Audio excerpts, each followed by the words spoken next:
मंगलम हरि काक्ष्य मंगलाय प्रहरि ओम ब्रह्मा विष्णु गुरुदेव महेश्वरः गुरु साक्षात् परब्रह्म तस्मै श्री गुरुवे नमः काचा मूल कोठा कहाँ हो मूल कोठा यता हरे यो महासृष्टि न इन्द्रो वृषभः सृष्टि न पूषा विश्वदेवः सृष्टि न शनिदा जो शांति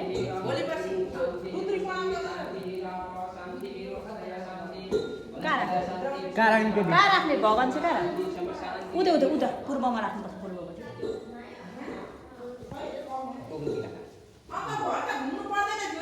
हजुर घुम्नु पर्दैन थियो पर्दैन अहिले घुम्नु पछि घुम्नुपर्छ पछि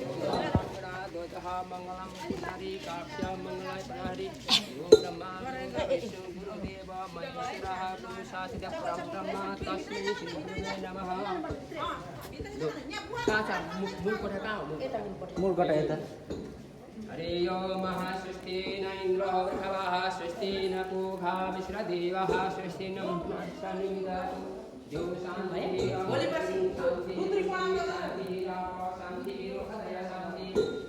कहाँ राख्ने भगवान चाहिँ कहाँ राख्ने उता पूर्वमा राख्नुपर्छ पूर्वपट्टि घुम्नु पर्दैन थियो नि हजुर घुम्नु पर्दैन थियो पर्दैन अहिले घुम्नु पछि घुम्नुपर्छ पछि शान्ति शान्ति पृथ्वी शान्ति राप शान्ति हृदय शान्ति वनस्पत शान्ति विश्वदेव यस्तो लाग्छ आउनु यता आउनु अगाडि मम्मीहरूलाई पक्नु है अङ्कल यो मिल्यो कि मिलेन यिनीहरू चाहिँ तिनजना मिल्यो हाम्रो घरको सानो ग्यादरिङ फ्यामिली हैन सानो रमाइलो गइरहेछ मम्मी आउनु आउँदै यहाँ गर्नु त आउँछ नि त ल सुरु गर्नु त तपाईँ बाइक स्टार्ट गर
अब यो भयो सुरु अब अर्को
ल सुरुदेखि तर यो भोलाक बनाऊँ ल आज भोलाक ल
बिचमा आइसक्यो यता हेर्नु